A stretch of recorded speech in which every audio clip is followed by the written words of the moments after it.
محمد عمران بات کر رہا ہوں۔ جنید بھائی، سب سے پہلے تو شاہ صاحب سے دعاؤں کی درخواست ہے۔ جی عمران دوسری بھائی، عرض یہ کرنی تھی کہ ماہ شعبان المعظم کے حوالے سے کوئی خاص وظیفہ یا کوئی دعا ہو تو ارشاد فرما دیجیے، باقی سب بھائیوں سے دعاؤں کی درخواست ہے۔ جی عمران بھائی دعا بھی کروائیں گے آپ کے لیے۔ حضور شعبان کے کوئی خاص وظیفہ کوئی خاص دعا ہو تو ارشاد فرمائیے گا۔ ماشاءاللہ ماہ شعبان ہم پر جلوہ فکر ہے، بڑی رحمتوں اور برکتوں کا مہینہ ہے۔ اس میں جو وظیفہ ہے وہ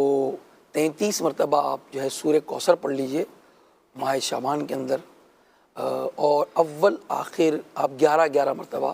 درود پاک پڑھ لیجئے انشاءاللہ الرحمن۔ تو اول آخر 11 بار درود پاک پڑھیں گے اور سورہ کوثر پڑھ لیں گے، انشاءاللہ آپ کی تمام جائز حاجات پوری ہوں گی انشاءاللہ۔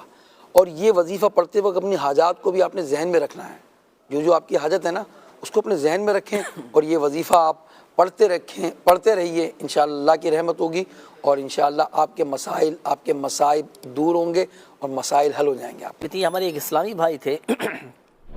آپ نے کہا تھا کہ میرے بھائی کا مسئلہ یہ ہے کہ وہ ہیں بیرون ملک میں، اور بھائی کا ویزا نہیں لگ پا رہا، رکاوٹ آ رہی ہے، ان کو پریشانی کا سامنا ہے، تو کوئی ایسا وظیفہ بتائیں، کوئی ایسا روحانی علاج بتائیں کہ بھائی کا مسئلہ حل ہو جائے۔ تو لیجئے،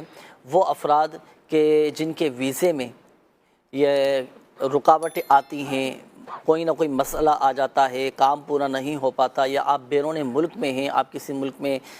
ویزا لگوانا چاہ رہے ہیں، آپ چاہتے ہیں کہ خیر کے ساتھ عافیت کے ساتھ میرا یہ کام ہو جائے، میرا یہ مسئلہ حل ہو جائے، تو اس کے لیے کیا وظیفہ کرنا ہے؟ دیکھیں، یہ وظیفہ نوٹ کیجیے، اور جنہوں نے کال کی ہے آپ اپنے بھائی کو یہ وظیفہ بتائیے گا کہ نماز عصر کے بعد،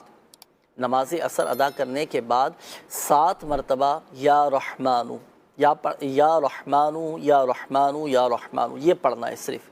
اور ایک سانس میں 7 ٹائم 7 مرتبہ آپ نے پڑھنا ہے، بھائی نے پڑھنا ہے، اور پھر اللہ پاک کی بارگاہ میں دعا کرنی ہے، انشاءاللہ الکریم ان کے ویزے کا جو بھی معاملہ ہے، مسئلہ ہے، رکاوٹیں وہ حل ہو جائے گا، رکاوٹیں دور ہو جائیں گی۔